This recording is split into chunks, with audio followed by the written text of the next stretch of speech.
नमस्कार आदरणीय दर्शक महानुभावहरु, यहाँहरुलाई हार्दिक स्वागत तथा अभिवादन टक्राउन चाहन्छु। म नवराज तानुक। विशेष गरी नेकपा भित्रको आन्तरिक विवाद यतिखेर चरम उत्कर्षमा छ र यतिखेर नेकपाको स्थायी कमिटीको बैठक जारी रहँदा प्रधानमन्त्रीको अनुपस्थिति र अर्का अध्यक्षले प्रस्तुत गरेको प्रतिवेदनलाई प्रतिउत्तरको रूपमा चाहिँ त्यसकै ठ्याक्कै डबल अर्थात् 39 पृष्ठ लामो प्रतिवेदनको छलफलले यतिखेर स्थायी कमिटीमा चाहिँ यो विषय प्रवेश पाएको छ।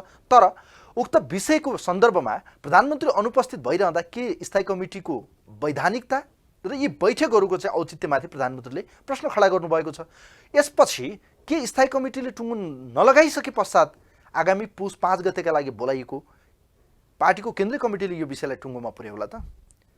स्थायी कमिटीले के प्रधानमन्त्री ओलीलाई कारबाही गर्न सक्छ या एक कदम पछाडि चाहिँ यो प्रतिवेदन फिर्ता होला? यी लगायतका आम जनताका प्रश्न र चासो र चिन्ता भइरहँदा यतिखेर नेकपाको सरकार, विशेष गरी कम्युनिस्टको सरकारको विरुद्ध अधिनायकवाद र विशेष गरी यो सर्वसत्तावादको विरुद्धमा नेपाली कांग्रेसले देशका 77 वटा जिल्लामा प्रदर्शन गर्न थालेको छ। 29 गते प्रदर्शन गरिरहँदा एकातिर राजावादी सडकमा त अर्कोतिर कांग्रेसले पनि यो सरकारलाई घेराबन्दी गरिरहँदा यो सरकार के अब ढल्ने स्थिति आएको हो त? लगायतको सन्दर्भमा आज विशेष गरी हामी नेकपा भित्रको यो विवाद र पछिल्लो समय नेकपाका प्रभावशाली नेता नारायण काजी श्रेष्ठ विवादमा मुछिएसँगै के नारायण काजीलाई अबको स्थायी कमिटीमा पनि यो विषय प्रवेश पाउला या पार्टीले कारबाही गर्ला लगायतको सन्दर्भमा रहेर आज विशेष गरी कुराकानी गर्दैछौँ। कुराकानीका निम्ति हामीसँग स्टुडियोमा नेकपाका प्रभावशाली युवा नेता, गण्डकी प्रदेशका प्रदेशसभा सदस्य, मान्य सांसद हामीसँग राजीव पहाडी हुनुहुन्छ। उहाँलाई म वेलकम गर्न चाहन्छु। मान्यज्यू नमस्ते, वेलकम, यहाँलाई स्वागत। धन्यवाद। नेकपा भित्रको आन्तरिक विवाद भइरहँदा पार्टीका एकजना शक्तिशाली नेता, सचिवालयका सदस्य समेत रहेका पार्टीका प्रवक्ता नारायण काजी श्रेष्ठ विवादमा मुछिनुभयो। यो विवाद धेरैले भन्छन् पार्टीभित्रैबाट सिर्जित गरिएको विवाद हो भन्छन्, एका थरीले भन्छन् यो आन्तरिक विषय हो, घर झगडा हो, कहीँ लेनदेनको विषय हो, यो त्यत्तिकै उचालिएको विषय हो, त्यति ठुलो विषय होइन। खास के हो यो विषयलाई कसरी हेर्नु भएको छ तपाईँले? हामी द्वन्द्वात्मक भौतिकवादमा विश्वास राख्छौँ। क्रिया प्रतिक्रिया, एकता अनेकता, विवाद एकता, यी स्वाभाविक कुरा हुन्। हरेक कुरालाई हामीले द्वन्द्वात्मक ढङ्गबाट हेर्नुपर्छ। त्यसबाट नेकपा एउटा जीवन्त गतिशील पार्टी हो। त्यो पार्टीभित्र विवाद हुनु, असहमति हुनु त्यो पार्टीको प्राण शक्ति हो। त्यो विवादले, असहमतिले पार्टीको आन्तरिक जीवनमा ऊर्जा ल्याउनुपर्छ, गति ल्याउनुपर्छ। नेकपाभित्र अहिले विवाद छ, समस्या छ, इतिहासकै कठिन र सङ्गीन मोडबाट नेकपा अगाडि बढिरहेको छ, यो सबैलाई थाहा छ। र यो विवाद र असहमतिलाई समाधान गर्न सक्ने सामर्थ्य पनि नेकपासँग छ। त्यो क्षमता, त्यो योग्यता पनि नेपाल कम्युनिस्ट पार्टीभित्रै छ। र म पूर्ण रूपमा के विश्वस्त छु भने यो विवादलाई पार्टीको चालु स्थायी कमिटीको बैठकले, केन्द्रीय कमिटीको बैठकले एउटा निष्कर्षमा पुर्याउँछ र पार्टीलाई थप भावनात्मक एकताबद्ध बनाएर त्यो विषयमा त म आउँछु राजीवजी। तर मैले अहिले भन्दाको विशेष गरी नारायण काजीको सन्दर्भमा मैले कुराकानी गर्छु। यही विवादलाई जोडेर हो नारायण काजी श्रेष्ठ जो नेकपाको सचिवालय सदस्य हुनुहुन्छ, उहाँलाई तेजोबोध गरियो कि भन्ने ढङ्गबाट तपाईँले जुन कुरो ल्याउनु भयो।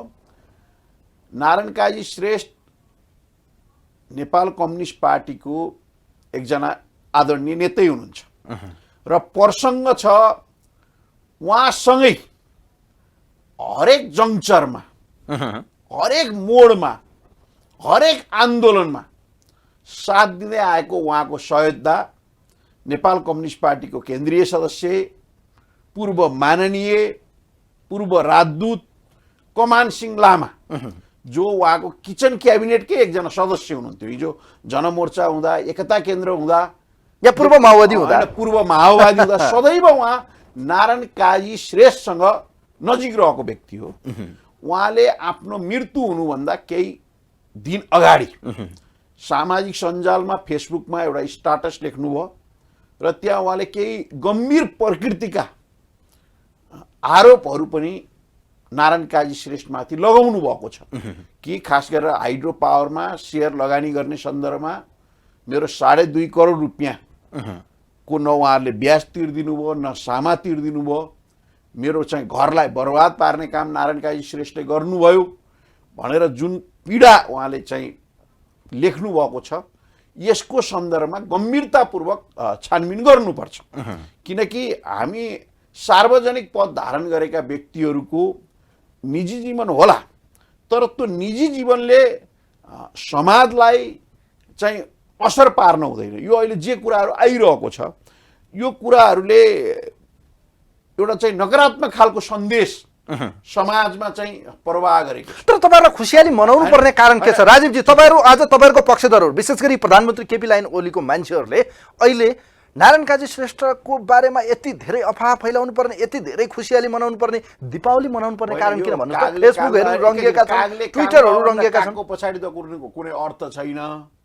तपाईँले जुन भन्नु, यसमा कोही खुसी हुनुपर्ने, कोही दुखी हुनुपर्ने कुनै आवश्यकता छैन। आवश्यकता के छ भने पटक पटक सार्वजनिक पद धारण गरेका व्यक्तिहरूको सन्दर्भमा यस्ता प्रश्नहरू किन उठ्छन्?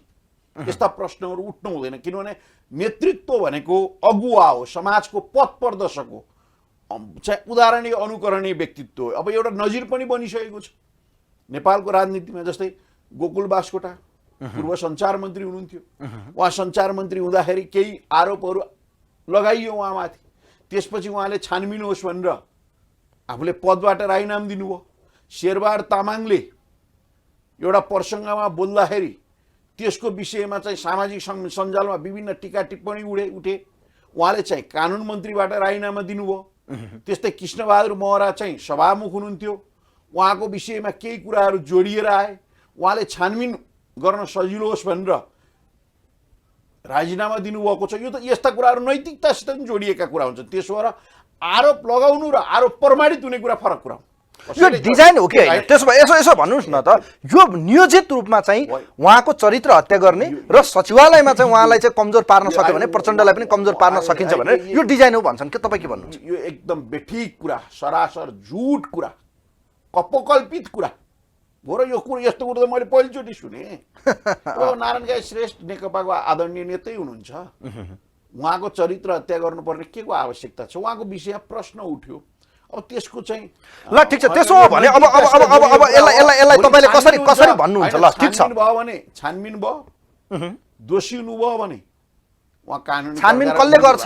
शक्तिशाली नेतालाई यो देशमा कानुन लाग्छ र भने होइन। आखिर हामी लोकतान्त्रिक पद्धतिमा छौँ। अहिले मुलुकमा कानुनको शासन छ, विधिको शासन छ। हामी शक्ति पृथकीकरणको सिद्धान्तलाई नेपाल कम्युनिस्ट पार्टीले चाहिँ सदैव चाहिँ पक्ष पोषण गर्दै आएको छ, त्यसलाई मान्दै आएको छ। अब कानुनको शासन हुन्थेन भने सामान्य कुरा उठ्ने बित्तिकै गोकुल बास्कोटालाई राजीनामा दिनु भएन, सामान्य कुरा उठ्ने बित्तिकै कृष्णबहादुर कुरा उठ्ने बित्तिकै चाहिँ शेरबहादुर तामाङले राजीनामा दिनु भएन, कृष्णबहादुर महराले सभामुख राजीनामा दिनु भएन। त्यो त नेपाल कम्युनिस्ट पार्टीका उहाँहरू कार्यकर्ता भएकोले, नेता भएकोले राजीनामा दिनुभयो। नेपाल कम्युनिस्ट पार्टी कानुनी शासनको, राज्यको पक्षमा छ। अरू पार्टीको म कुरा गर्दिनँ, विधिको पक्षमा छ, नीतिको पक्षमा छ। यस्ता कुरामा कोहीसँग कम्प्रोमाइज गर्दैन। तपाईँले अहिले भनेको कुरा त अहिल्यै सफेद झुट प्रमाणित के कुराले नि गर्छ भने तपाईँ नेपाल कम्युनिस्ट पार्टीको करिब 2/3 सरकार छ।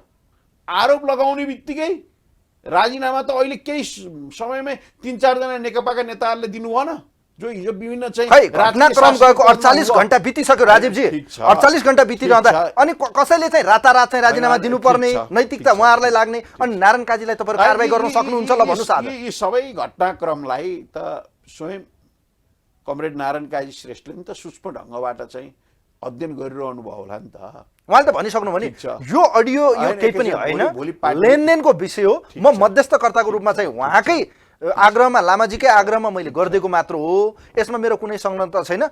म चाहिँ जुनसुकै किसिमको अनुसन्धान गर्नका लागि पनि तयार छु, मेरो बाटो खुला छ भनेर भनिसक्नु भयो उहाँले। ठिक छ, तपाईँको कुरालाई उहाँले नि त सुनिरहनु भयो होला, सुन्नु भयो होला।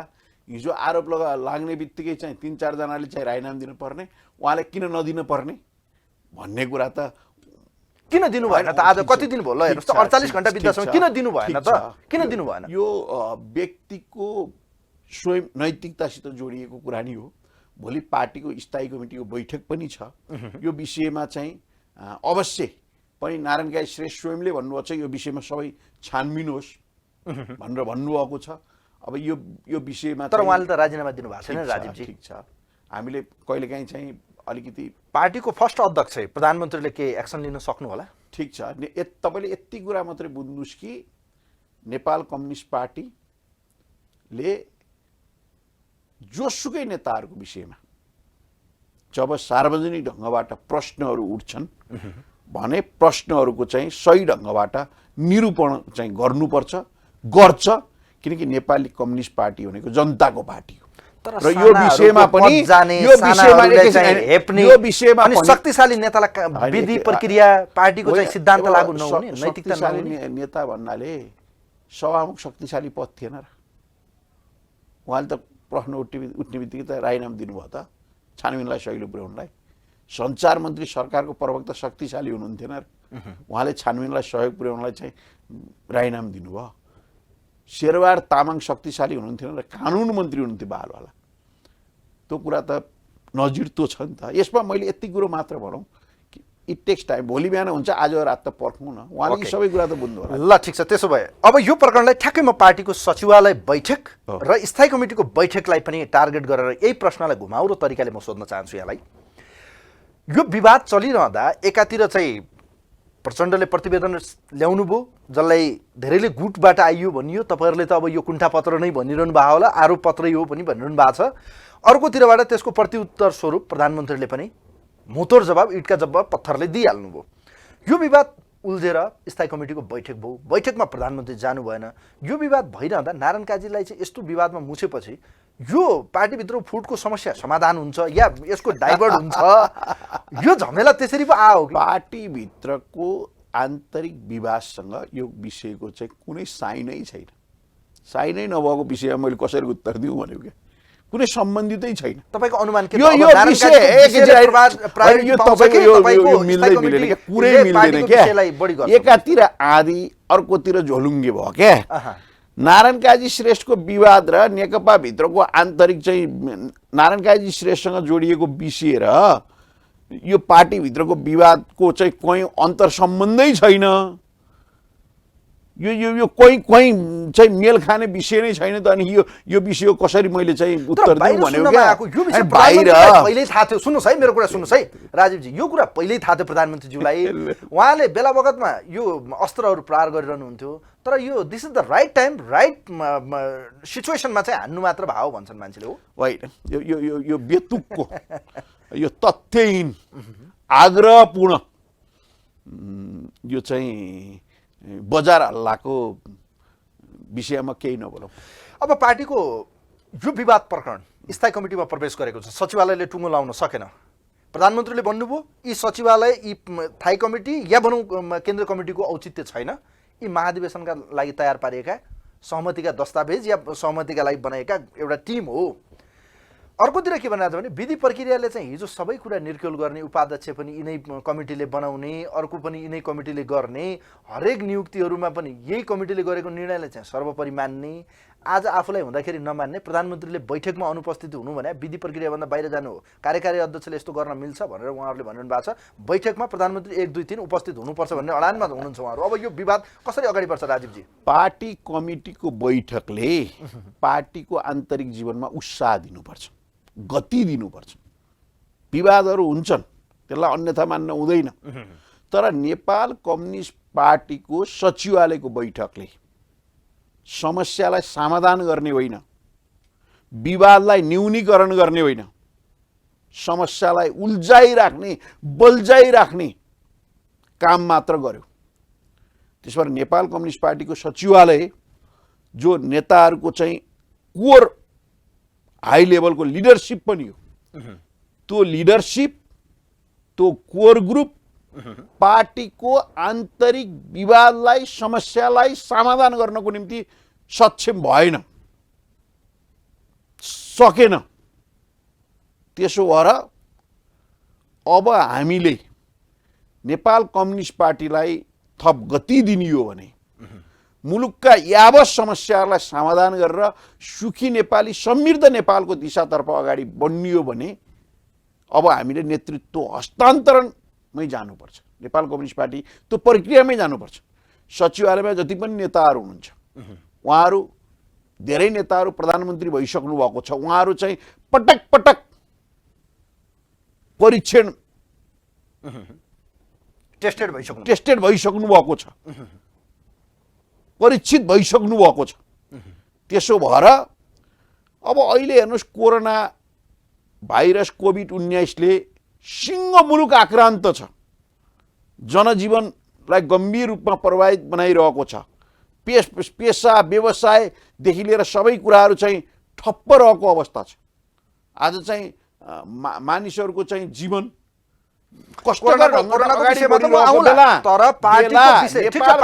पार्टीको सचिवालयको बैठक यी विषयमा छलफल गर्ने कि नगर्ने?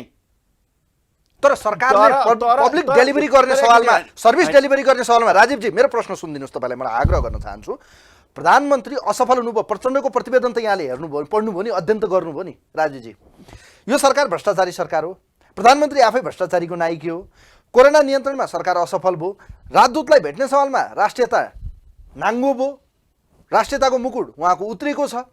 यो प्रधानमन्त्री असफल हो, उहाँले पार्टी अध्यक्ष पनि चलाउन सक्नु भएन, प्रधानमन्त्री पद पनि सम्हाल्न सक्नु भएन, दुवै पदबाट राजीनामा दिनुपर्छ। बटम लाइन यही हो। हेर्नुहोस्, यी सबै काण्डमा प्रधानमन्त्री जोडेपछि असफलताको एउटा व्यक्ति भनेको प्रधानमन्त्री हो, उहाँले पद छोड्नुपर्छ। जनताको कुरा होइन, कसको कुरा हो भने कमरेड प्रचण्डले भन्नुभएको कुरा हो।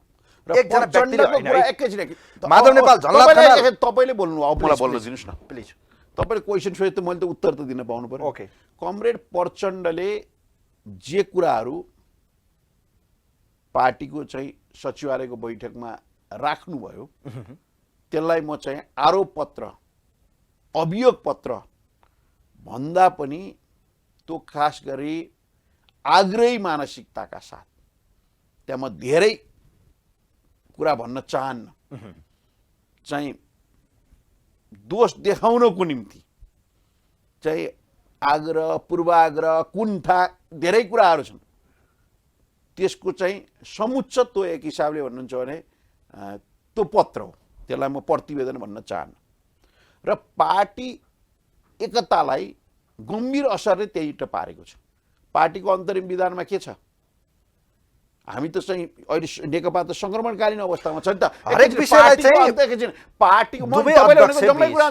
पार्टीको अन्तरिम विधानमा बैठक तोक्दाखेरि पनि दुई अध्यक्षको सहमतिमा महासचिवले बैठक तोक्ने, एजेन्डा ल्याउँदाखेरि पनि दुई अध्यक्षको सहमति ल्याउने, प्रतिवेदनदेखि लिएर सबै कुरा नि दुई अध्यक्षले लिएर आउने भन्दाखेरि प्रचण्ड कमरेडले झस्केलाबाट त्यो उहाँलाई लाका कुराहरू लिएर आउनुभयो र त्यसलाई चाहिँ तलसम्म बाँड्ने काम गर्ने भयो, वितरण गर्ने काम गरियो।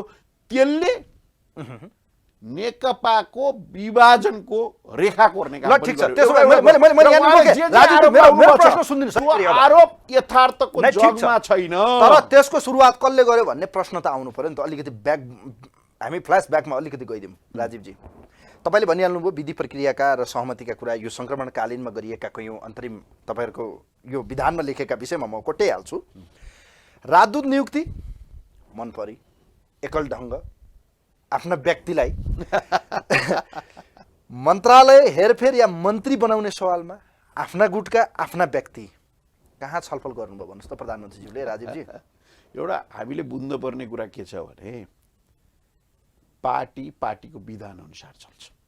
त्यही त विधान तपाईहरु नमान्ने अनि प्रचण्डलाई मात्र घाँटी रेट्न मिल्छ? सरकार मुलुकको संविधान अनुसार चल्छ, मुलुकको कानुन अनुसार चल्छ। केपी ओली नेपाल कम्युनिस्ट पार्टीको अध्यक्ष हुनुहुन्छ एक ठाउँमा, सँगसँगै उहाँ मुलुकको प्रधानमन्त्री हो, उहाँ सबै राजनैतिक पार्टीको कार्यकारिणी अभिभावक हो, मुलुकको अभिभावक हो, सिङ्गो मुलुकका सबै संरचनाहरूको कार्यकारिणी अधिकार प्राप्त फर्स्टम्यान पनि हो। त्यसो भएर सबै कुरामा सानसाना कुरामा पार्टीले सरकारलाई हस्तक्षेप गर्न मिल्दैन।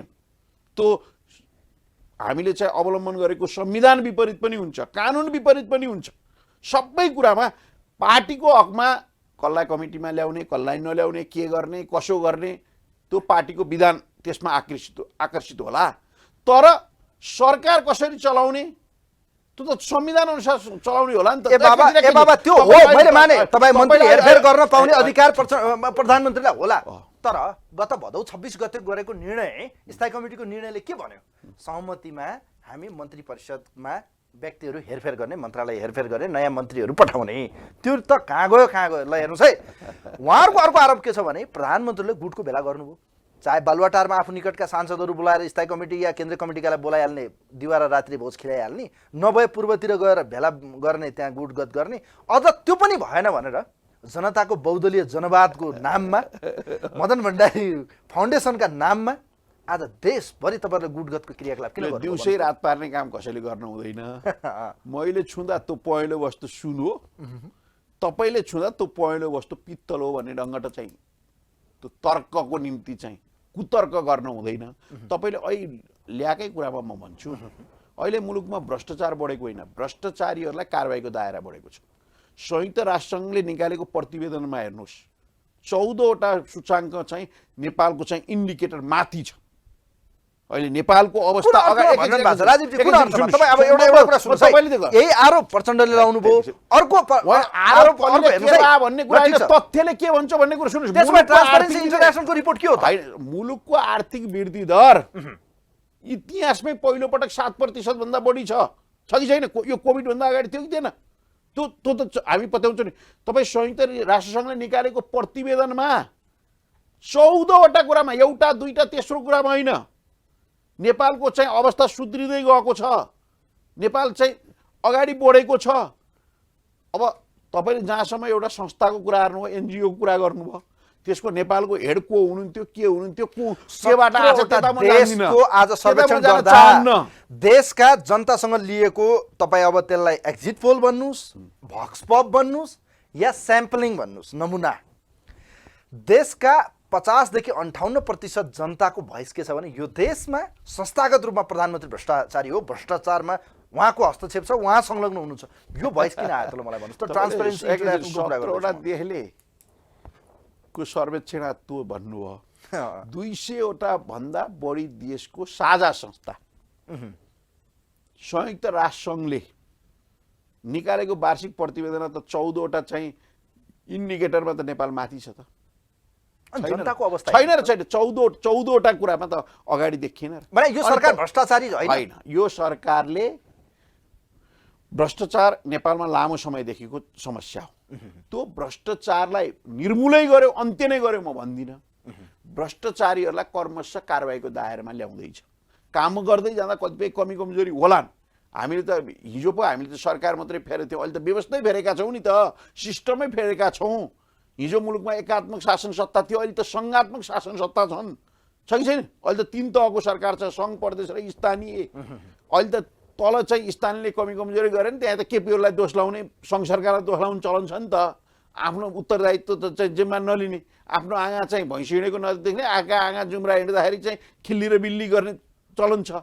तर अहिले भ्रष्टाचारीहरूलाई कारबाही गर्ने दायरा बढाएको छ। हिजो टेबलभित्रबाट भ्रष्टाचार हुन्थ्यो, जमिन मुनिबाट भ्रष्टाचार चाहिँ हुन्थ्यो, लेनदेन हुन्थ्यो। तर पब्लिकले किन भन्छ त त्यसो भए? राजीवजी त्यसो भए मान्यजीले मैले एउटा प्रश्न जोडिहालेँ। अहिले जनताको यो फ्रस्ट्रेसन, जनताको यो आक्रोश, प्रधानमन्त्रीले भ्रष्टाचार मात्रै गर्नुभयो, विकास गर्न सक्नु भएन, प्रधानमन्त्री हावादारी मात्र कुरा गर्ने, जनताको विषयमा गम्भीर नहुने, कोरोना महामारीमा पनि उहाँ भ्रष्टाचारमा सुर्लुममा डुब्नुभयो, औषधि खरिदमा उहाँ डुब्नुभयो, यस्तो पनि हुन्छ भनेर किन भन्छन्? मलाई तपाईँले 2 मिनट बोल्न दिनुहोस्। ओके। आज नेपाल भूपरिवेष्टित भने पनि भारत बेष्टित थियो। आज नेपाल भूजडित भएको छ।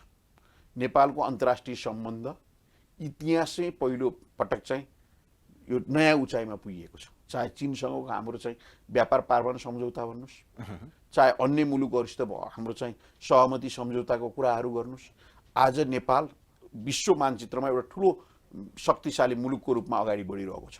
हिजो यहाँ चाहिँ मन्त्री प्रधानमन्त्री फेरिने बित्तिकै लाओ लस्कर लाएर भारत जाने चलन थियो। आज भारतका चाहिँ चाहे प्रधानमन्त्री भन्नुहोस्, चाहे अरू चाहिँ शक्ति केन्द्रका प्रमुखहरू भन्नुहोस्, नेपाल चाहिँ धाउने क्रम बढेको छ। 20-21 वर्षपछि चीनका राष्ट्रपति पहिलो पटक चाहिँ नेपाल आउनुभएको छ। चीनसँग चाहिँ हाम्रो पहिलो पटक, मैले अघि नै भने, व्यापार पार्वन सम्झौता भएको छ। तपाईँको नेपालको इतिहासमै पहिलो पटक यो 60 वर्ष त धेरै मानिसहरू प्रधानमन्त्री भयो नि त, बागमती नदीमा त धेरै पानी बग्यो नि त।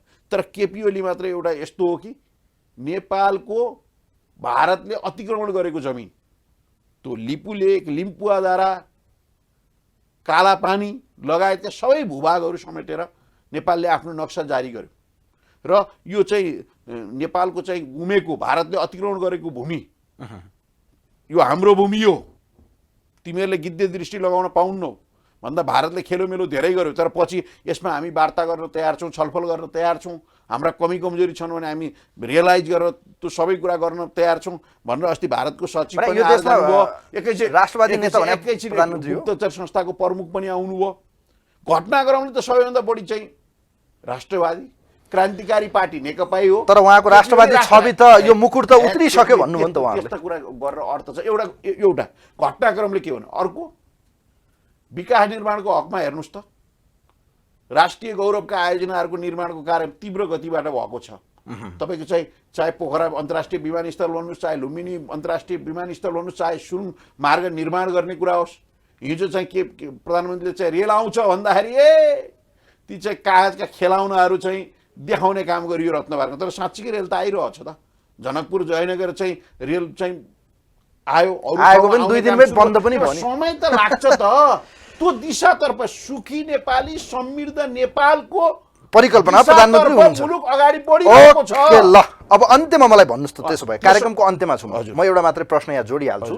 यो परिस्थितिमा तपाईँले बडो राम्रो गरिरहेछ, प्रधानमन्त्रीज्यूले राम्रो गर्नुभएको छ, नेकपाको सरकार सफल हो भने पनि अब तपाईँले दिनलाई नै अब दिउँसै रात पार्न थालेपछि या भनौँ अब के गर्दै हुनुहुन्छ, म त यो विषयमा बुझ्दिनँ, तर जनताले पक्कै बुझ्नेछन्। अब मलाई एउटा कुरा भन्नुहोस्, यति राम्रो सरकारको विरुद्धमा अधिनायकवाद, सर्वसत्तावाद, यो व्यवस्थाको विरोधी, जसरी आज चाहिँ एकातिर राजावादीहरू सडकमा, अर्कोतिर भोलि छोडेर पर्सि नेपाली काङ्ग्रेस देशका 77वटा जिल्लामा, यो सरकार असफल भयो, भ्रष्टाचारी सरकार हो र यो अधिनायकवाद सर्वसत्तावादको विपक्षमा उहाँहरू सडकमा हुनुहुन्छ र नाङ्गो झार पारिन्छ भन्नु आज। अब के भन्नु, प्रतिपक्षको धर्म हो। यो मुलुकमा नेपाली काङ्ग्रेस पार्टी पनि छ भन्ने कुरा अब जनतालाई अनुभूति हुने भयो नि त, त्यसलाई चाहिँ अन्यथा मान्न हुँदैन। लोकतन्त्रमा सत्ता पक्षको, सत्ताको चाहिँ विरोध गर्न पाउने चाहिँ प्रतिपक्षको अधिकार पनि हो। त्यो विरोध चाहिँ अलि रचनात्मक सृजनात्मक ढङ्गबाट गर्नुहोस्। यो मुलुकमा नेपाली काङ्ग्रेस नै छ भन्ने कुरो त जनताले अनुभूति गर्न पाउनु पर्यो नि त। उसका क्रियाकलापले ऊ प्रतिपक्ष पार्टी छ, उसले चाहिँ सशक्त ढङ्गबाट चाहिँ वाचडगको भूमिका खेलेको छ भन्ने चाहिँ होस् भन्ने हाम्रो नि चाहना हो। यो सरकारलाई नाङ्गे झार पारिन्छ भन्नुभएको छ। नेपाली काङ्ग्रेसले अलि सशक्त ढङ्गबाट प्रतिपक्षको भूमिका खेलोस्। यहाँ त चाहिँ काङ्ग्रेसले भन्दा नि प्रतिपक्षको भूमिका त पार्टीभित्र नै भएर समस्या भएको हो। यो त्यो होस्, म त त्यो शुभकामना। ल ठिक छ, प्रतिक्रियावादीहरूको यो प्रदर्शनलाई कसरी हेर्नुहुन्छ? गणतन्त्र धोका हो, संहिता खारेज गरौँ, यो देशमा राजा हो, देश बचाऊ, के भन्नुहुन्छ? गणतन्त्र आएर नै कम्ती उहाँहरूले चाहिँ विरोध गर्न पाउनुभएको छ, त्यसलाई मैले अन्यथा लिँदिनँ। तर यति कुरो मात्र भन्न चाहन्छु, अस्ति पोखरामा राजा आऊ देश बचाऊ हो भनेर चाहिँ मोटरसाइकलहरू उडे, के मोटरसाइकलहरू र्याली पनि भयो, टट्टा र टुटु भयो। अब तीमध्ये चाहिँ कति मतदाता हुनुहुन्छ, कति के हुनुहुन्छ त्यो त नजाउँ। त्यो मोटरसाइकल र्याली जहाँ भएको थियो त्यहाँबाट 3 किलोमिटर पर राजा आऊ देश बचाऊ भनेर भावी राजा भनेर उहाँहरूले घोषणा गरेको पारसले गणतन्त्र आएपछि नै स्वतन्त्रता पाइँदो रहेछ भनेर एकदम उहाँले चाहिँ आनन्दको अनुभूति गरेर चाहिँ 8-10 जना आफ्ना साथीभाइहरूसँग चाहिँ त्यहाँ नाचगान गरिरहनु भएको थियो, आई लभ गणतन्त्र भनेर।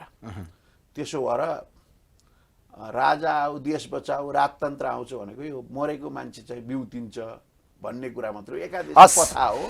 ठिक छ, उहाँहरूलाई नि त्यो के को न्यानो भन्छ त्यो गर्न दिनुपर्छ। तर यी जे घटनाक्रमहरू घटिरहेका छन् त्यसबाट नेकपा जिम्मेवार हुनुपर्छ, गम्भीर हुनुपर्छ।